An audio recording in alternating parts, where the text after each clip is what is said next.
أعوذ بالله من الشيطان الرجيم. بسم الله الرحمن الرحيم.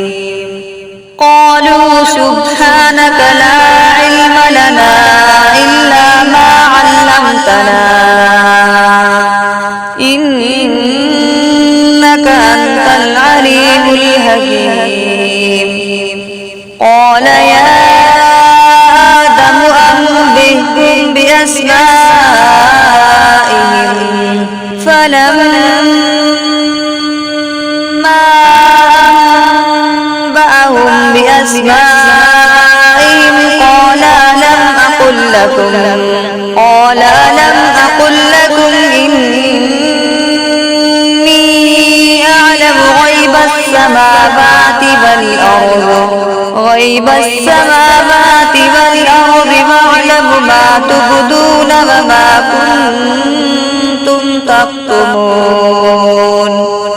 وإذ قلنا للملائكة اسجدوا لآدم فسجدوا إلا إبليس أبى واستكبر وكان من الكافرين. صدقت يا رب العالمين.